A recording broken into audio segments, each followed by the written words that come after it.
In the small town of Ridgewood, Nevada, the October sun beat down on the empty streets as Marcus Chen walked alongside his German shepherd, Thor. Marcus was a man of few words, with eyes that carried the weight of stories he would never tell. At 42, he had chosen the anonymity of Ridgewood precisely because of the tranquility the town promised. His athletic build and upright posture betrayed years of military discipline, but he wore simple clothes and kept his head down, avoiding any kind of attention. Thor was more than just a companion to Marcus. The black and gold-coated dog had been trained by Marcus himself and responded to silent commands with military precision.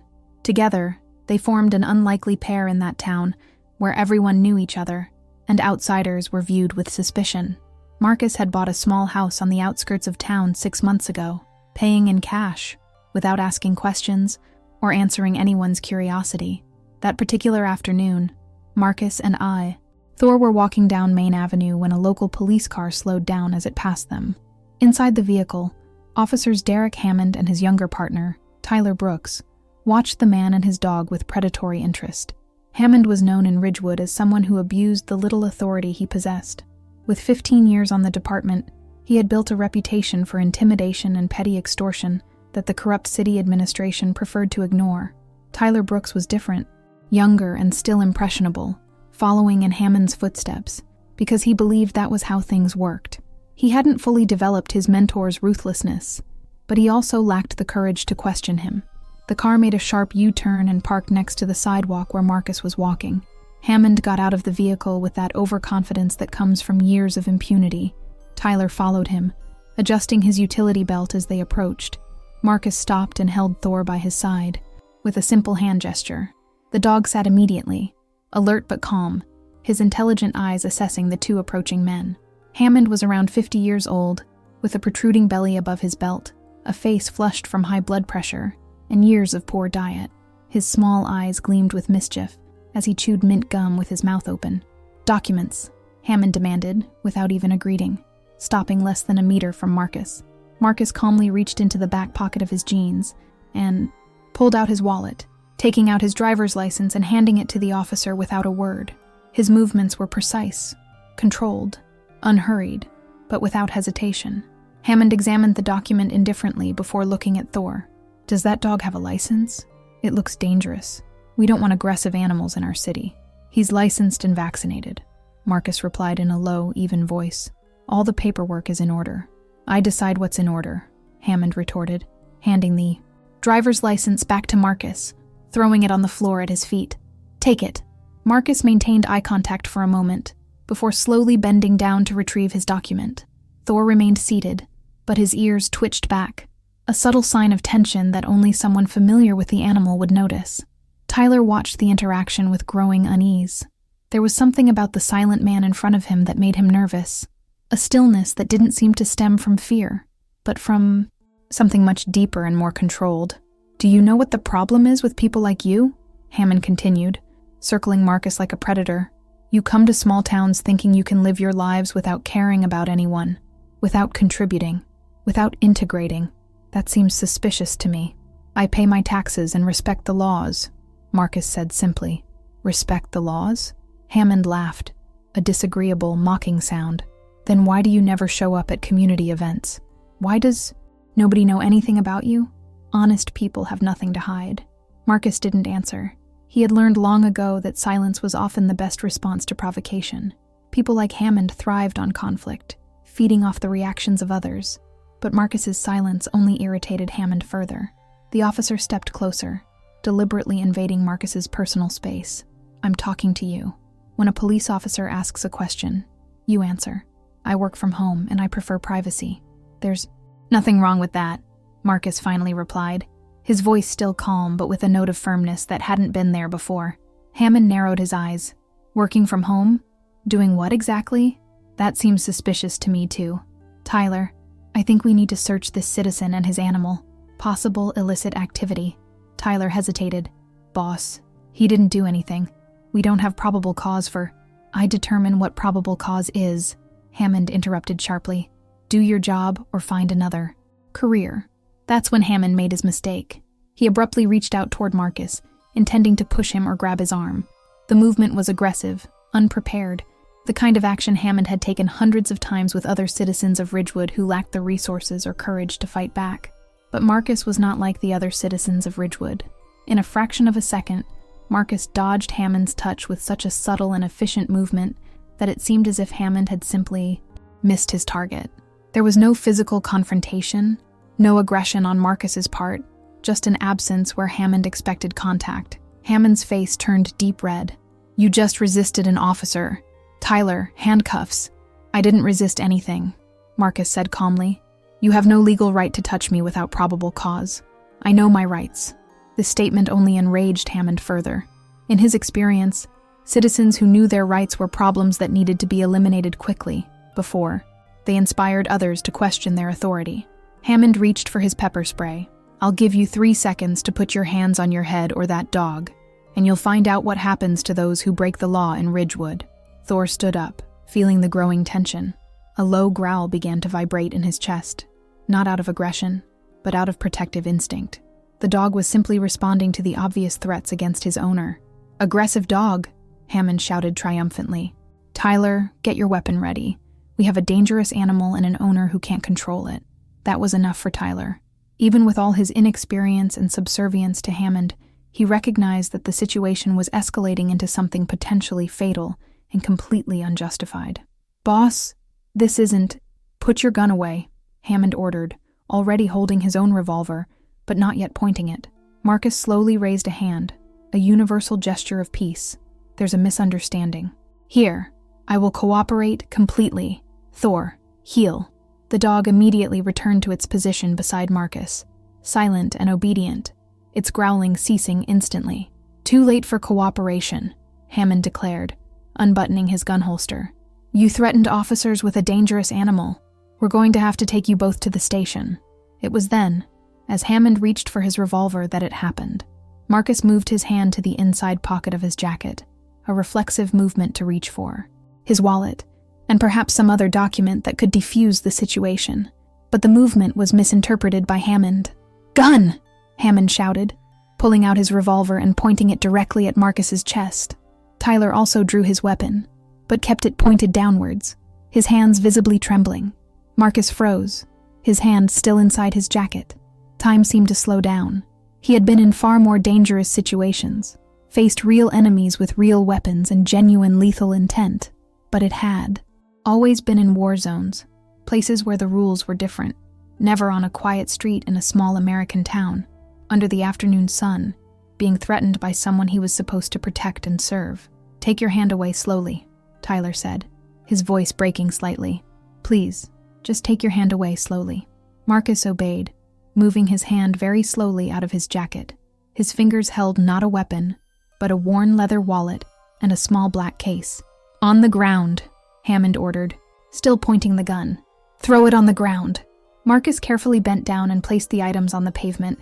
As he stood up, Hammond kicked the wallet and the pencil case, sending them sliding across the sidewalk. The pencil case burst open on impact, revealing its contents. Tyler was the first to see it. His eyes widened when he recognized what had fallen from the case. It was military identification, but not just any identification. The 3-dimensional badge and specific credential were unmistakable to anyone with military knowledge. "Boss," Tyler said urgently, his gun already lowered. "Boss, look what fell." Hammond kept his weapon pointed, but his eyes briefly drifted to the ground. What he saw caused his face to visibly pale even beneath the redness of his anger. On the ground, clearly visible, was a Naval Special Operations Command credential, accompanied by a badge that could only belong to a member of the Navy SEALs. The identification number, the photograph, the name, everything confirmed that the silent man before him was no ordinary veteran. Marcus Chen had served in the SEALs for 15 years, reaching the rank of Senior Chief Petty Officer. The small medals and pins in his case told a story Hammond didn't want to know, a story of service in places he couldn't find on a map, doing things that would cause nightmares. Hammond's arm began to tremble slightly. He had just threatened with lethal violence one of the world's most highly trained warriors, someone who had probably forgotten more about combat than Hammond would ever learn. And worse, he had done so without legal justification, in front of a witness, potentially in front of security cameras. "Put your weapon away," Marcus said calmly, his voice carrying no threat, just simple instruction. No one needs to get hurt here. Tyler had already holstered his weapon, taking steps back, his hands visible and open. Hammond hesitated for a few more seconds before slowly lowering his revolver, though not completely holstering it. "You should have mentioned that you were in the military," Hammond tried, his voice losing much of its previous arrogance. "I'm no longer in the military," Marcus corrected. "I'm a civilian exercising my right to walk my dog down a public street. My past shouldn't be relevant to this interaction."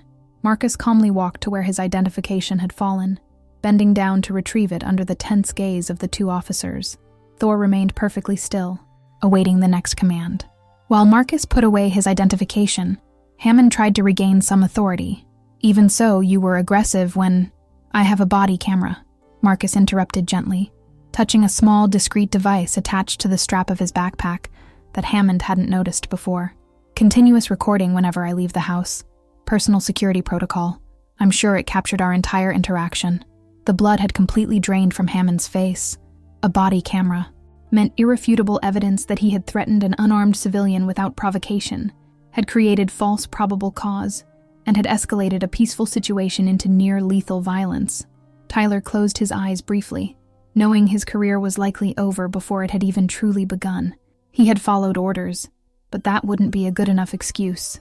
"Look," Hammond began, his voice now carrying a barely disguised pleading tone. "Maybe we got off on the wrong foot here. You know how it is, we have to be cautious. Lots of criminals passing through town lately. There were no criminals here until you created one," Marcus said. "You two stopped me for no reason, intimidated me, threatened my dog, fabricated false probable cause, and pointed lethal weapons at an unarmed civilian who was fully cooperating. It was a misunderstanding," Tyler tried weakly. Marcus finally let a hint of emotion into his voice. Not anger, but something colder and more dangerous. It wasn't a misunderstanding. It was an abuse of power. It was exactly the kind of behavior that erodes trust between law enforcement and the communities they're supposed to serve. You didn't stop me because I was doing something wrong. You stopped me because you thought you could, because you thought I wouldn't fight back, that I wouldn't know my rights, that I would be just another silent victim of your petty tyranny." Hammond swallowed hard. "What are you going to do?" Marcus stared between the two officers for a long moment. "What I should do is file a formal complaint, make sure this recording gets into the right hands, possibly sue the city and the department. What you did today could easily have ended with Thor dead and me injured or worse, and it would all be recorded as justified in your reports." "Please," Tyler said, his youth finally showing through the police officer facade. "I know I messed up. I know I should have stopped this before it started. This is my first real assignment. And I just followed the wrong example." Marcus observed the young officer with something close to compassion. He had been young once. He too had made errors of judgment, albeit under very different circumstances. "You're going to do the following," Marcus said finally. "You're going to get back in your patrol car and leave. I'm going home with Thor. I'm going to keep this recording. If I or any other citizen of Ridgewood is harassed without just cause by any officer of this department, again, this recording is going to the FBI, to the Department of Justice, to every media outlet I can find, and to every civil rights lawyer in the state of Nevada." "That's blackmail," Hammond said automatically, but without conviction. "This is not blackmail. This is accountability. You remain free to do your job, the real job of protecting and serving. But the day of intimidating peaceful people is over. And if you, Officer Hammond, cannot do your job without abusing your power, then I strongly suggest you consider a career change before someone less patient than me makes that decision for you." Marcus didn't wait for a response. He simply gestured to Thor and began to walk away, his back to the two officers, demonstrating that he didn't consider them a real threat. It was a calculated move, a final show of his superiority in the situation. Hammond and Tyler stood there, watching the man and his dog walk away down Main Avenue until they disappeared around a corner. Then, without a word between them, they returned to their patrol car. Both knew that something fundamental had changed that day. For Tyler, it was a brutal lesson about the kind of police officer he didn't want to become. For Hammond, it was an encounter with someone who couldn't be intimidated, who wasn't afraid of corrupt authority, and who possessed the resources and knowledge to destroy the small operation Hammond had built up over the years. As the car drove away, Hammond broke the silence. "Not a word about this to anyone, understand?" Tyler simply nodded, but they both knew that this order was futile. In a small town, secrets rarely stayed secret for long. In the following days, Marcus noticed a distinct change in Ridgewood. The patrol car that used to patrol his street with suspicious frequency had disappeared. When he went to the local market, citizens who had previously only waved briefly now stopped to chat, asking about Thor, commenting on the weather, showing a familiarity that hadn't existed before. Someone had spoken, and the story, though probably distorted through multiple retellings, had spread. Tyler Brooks, to his credit, made a different choice. 3 weeks after the incident, he showed up at Marcus's door on his day off, out of uniform, visibly nervous. Marcus opened the door, Thor beside him, both observing the young ex-officer with neutral expressions. "I quit my job," Tyler said without preamble, "and I came to say thank you." Marcus raised an eyebrow, inviting him to continue. "You could have destroyed my life that day. It would have been justified. Instead, you gave me a chance to make the right choice for myself. It took 3 weeks, but I finally found the courage to walk into that office and hand in my badge." Tyler paused, looking down. "I wasn't a good cop. I was becoming exactly what you described, someone who lets petty power corrupt basic principles of decency." "What are you going to do now?" Marcus asked, his voice gentle for the first time in this conversation. "I'm going back to college. Social work, maybe. Something where I can actually help people instead of scaring them."